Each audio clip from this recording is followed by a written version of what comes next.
महाराज जी आज एक प्रश्न था, इस प्रसंग चल रहा है इसलिए पूछ रहा हूँ, किसी और ने बैच में प्रश्न है। महाराज जो कह रहे हैं कि 12 साल हो गए उनका बच्चा हुआ नहीं, किसी कारणवश गिर जाता है ऐसे करके, तो कह रहे हैं कि बहुत सारे लोग उनको ताने मार रहे हैं कि अपने पति की दूसरी शादी करा दो। कह रहे मेरा मन इतना व्यथित हो गया कि मैं डिप्रेशन में जा रही हूँ कि बच्चा आएगा तो मतलब दूसरी शादी कर दूं, हाँ, ऐसा भी संसार मान्यताएं बहुत सारी संसार हैं। तो देखो बहुत विचित्र कोटि का है। संसार की तो सलाहें बहुत अलग अलग कोटि की हैं, बहुत अलग अलग कोटि के हैं। संसार की सलाह न माने तस्मात् शास्त्रम प्रमाणन्ते कार्याकार्यो व्यवस्थितो। कार्य और अकार्य की व्यवस्था शास्त्र सम्मत है। देखो, ये हमारे पूर्व जन्म का कर्मों का फल होता है कि संतान आई और चली गई, क्योंकि उस जीवात्मा की केवल गर्भ में रहना और निकलना, बस इतना ही केवल संयोग था। जैसे माता गंगा जी महाराज शांतनु से जो पुत्र होता गंगा में फेंक देते, 7 को फेंका, 8वें को जब उन्होंने रोक लिया तो ये कोई नई घटना नहीं थी। ये घटना पहले ब्रह्मलोक में तय हो चुकी थी।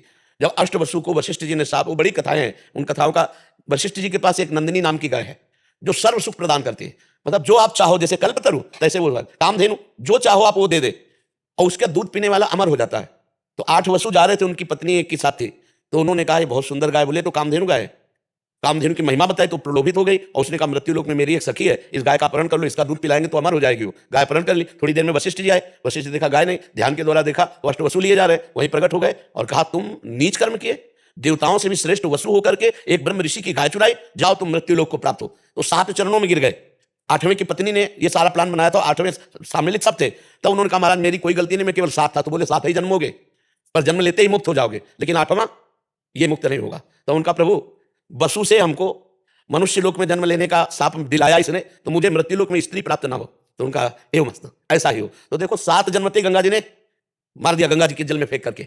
और 8वें भीष्म पितामह, और कहा था कि मुझे पत्नी ने मिले तो आजीवन ब्रह्मचारी। सब विधान भगवान का पहले से होता है, हम लोगों के कर्मों का जाल बिछा हुआ है। इस कर्म जाल को अगर काटना है तो भगवान का स्मरण करते हुए इतना महान हम भजन करें कि हमारे सारे कर्म विध्वंस हो जाएं और भगवत प्राप्त हो जाए। ये संसार, किसी की लड़का नहीं होता तो गांव में इतना टॉर्चर करते हैं। अब वो जो बहन है, माता है, उसके कान में जब ये शब्द जाते हैं तो कितना उसको जलन होती है। ये नीच बुद्धि के जो लोग होते हैं ना, ये टॉर्चर करते हैं। कि मान्यता है ना, उसी के लिए प्रश्न कर रहा नहीं नहीं, ऐसी ऐसी बिल्कुल नहीं धारणा करनी चाहिए। कितने लोग अपने यहाँ है जो हाँ पति पत्नी मिलकर के जवान होकर के ब्रह्मचर्य व्रत धारण करके भजन कर रहे हैं भगवत प्राप्ति के लिए। तो ये सब संसारी बातें तो नहीं, तस्मात् शास्त्रम प्रमाणम, शास्त्र के प्रमाण के अनुसार चलना। वैसे प्रत्येक माता पिता को ऐसी चिंता हुई है, इतिहास साक्षी है, चाहे वो महाराज चक्रवर्ती सम्राट दशरथ जी हो या नंद बाबा यशोदा जी हो, बड़े बड़े महापुरुषों को भी, क्योंकि गृहस्थ धर्म का फल है संतान। अगर वो चाहे लड़की हो चाहे लड़का हो, दोनों को समान भाव से देखना चाहिए। पुत्र में प्रधान भाव नहीं रखना चाहिए, क्योंकि इससे भेद बुद्धि पैदा होती है और ये धर्म विरुद्ध है। तो आज समाज में जैसे भाव बढ़ रहे हैं, पर यदि प्रारब्ध में संतान नहीं है तो निराश होने की जरूरत नहीं है। पति पत्नी दोनों फिर आगे चलकर ब्रह्मचर्य नियम ले और सन्यासी की तरह जीवन व्यतीत करते हुए भजन करे, तो परम लाभ भगवान की प्राप्ति हो जाएगी। भगवान को अपना पुत्र मान ले, गोपाल जी को अपना पुत्र मान ले, पर गृहस्थी में प्रायः ये आकांक्षा रहती है। श्रीमद् भागवत का प्रारंभ ही इसी से होता है। आत्मदेव नाम के एक ब्राह्मण थे, बहुत समृद्धशाली थे, उनकी पत्नी का नाम था धुंधुली, लेकिन उनके कोई संतान नहीं थी। बहुत उन्होंने दान पुण्य यज्ञ आदि किए, लेकिन संतान नहीं हुई, क्योंकि उनके प्रारब्ध में संतान नहीं थी। तो उन्होंने सोचा कि मैं आत्महत्या कर लेता हूं। इतना संतान में प्रियता बढ़ गई कि वो अपने शरीर को नष्ट करने के लिए जंगल चले गए। जंगल में देखा तो जब कोई धर्मात्मा पुरुष अपना अनिष्ट करना चाहता है तो भगवान किसी न किसी रूप में आ जाते हैं। तो एक सन्यासी के रूप में भगवान पधारे। उन्होंने कहा कि ब्राह्मण तुम क्यों निराश बैठे हो? तो उन्होंने दंडवत किया और कहा संत भगवान हमें संतान चाहिए। बहुत समझाया कि संतान से सुख नहीं है, संतान एक स्वाभाविक अगर प्रारब्धवशात होती है तो अच्छा, लेकिन मैं तुम्हारे भाग्य में देख रहा हूं 7 जन्म तक संतान का योग नहीं है, इसलिए तुम हठ मत करो। उनका संतान या तो या नहीं तो मृत्यु, हम ठान कर आए। तो उन्होंने अपने तप बल से एक फल प्रकट किया और कहा जाके अपनी पत्नी को खवा देना, बढ़िया संतान हो जाएगी। तो देखो भाग्य में नहीं था ना, तो उनकी पत्नी को जब दिया उन्होंने जाके अपनी तो उस पत्नी ने सोचा कि यार पेट बढ़ जाएगा, कौन 9 महीना भोजन भी सही नहीं हो पाएगा और बड़ी समस्या है। तो उनकी बहन आई हुई थी, तो बहन से कहा कि पति ने दिया है कि फल खा लो तो संतान हो जाए। तो उनका गर्भ हमारे है और अभी इसी महीने में गर्भ हुआ है, तो तुम ये फल गाय को खवा दो और जो संतान होगी मैं तुम्हें दूंगी। तुम गर्भ का नाटक करो और तुम हमारे पति को कुछ धन दे देना, तो हम ये कह देंगे हमारी संतान मर गई, और ऐसा हो गया। फल गाय को खवा दिया। देखो प्रारब्ध, संतान नहीं होनी ना तो नहीं होनी। अब 9 महीने के बाद वो गर्भ का नाटक करती रही 9 महीने तक, और जब उसके संतान हुई तो रातों रात मंगा लिया, और बस आत्मदेव के संतान हुई, बड़ा आनंद मंगल।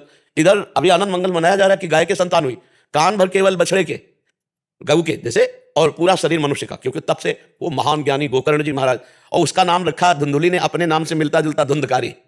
अब वो जैसी जैसी अवस्था बढ़ी वैसे वैसे वो नीच आचरण करने वाला, छोटे बच्चे खेल रहे हैं उठा के कुएं में डाल देना, फिर चोरी करना, व्यभिचार करना, और इतनी पिटाई की माता पिता दोनों की। तो माता तो पिटने के भय से ऊब करके कुएं में गिर के मर गई। गोकर्ण के हाथ जोड़ा, उनके पिताजी ने कहा बेटा मेरी तो दुर्गति हुई जा रही पुत्र मोह में, इससे तो ये ना होता तो अच्छा था, तो बेटा आप क्या करें? तब उन्होंने कहा कि अब इस समय संसार के राग का त्याग करके एकांत में जाकर भगवान का चिंतन करो। धर्मम भजस्व सततम त्यज लोक धर्मान सेवन सदा साधु पुरुषं जय काम तृष्णाम अन्यस्य दोष गुण चिंतन मांस मुक्त्वा सेवा कथा रस्म हो नितराम पिबत्वम। लोक धर्म का त्याग करो, ये लोक धर्म की संतान हो, परम धर्म को स्वीकार करो। श्री भगवान को बोले परम धर्म को कैसे स्वीकार करें? तो बोले सेवन सदा साधु पुरुषं, संत पुरुषों का संग करो, और काम और तृष्णा का त्याग करके ही सत्संग सफल होता है। और जाकर के किसी की निंदा स्तुति मत करना, भगवान का चिंतन करो, भगवान का। तो वो उधर से ये पापी पाप करते हुए वैश्याओं के द्वारा मारा गया और भूत योनि को प्राप्त हुआ। तब गोकर्ण जी ने श्रीमद् भागवत सुना करके उसका उद्धार कराया। तो जरूरी नहीं है कि संतान अगर हमारे पास नहीं तो हम व्यतीत बने रहे, नहीं, हमारा मुख्य लक्ष्य है भगवत प्राप्ति। जब देख लिया कि कई वर्ष हो गए संतान का योग नहीं बन रहा, तो पति पत्नी दोनों संयम से रहो और भजन करो और भगवान की प्राप्ति कर लो।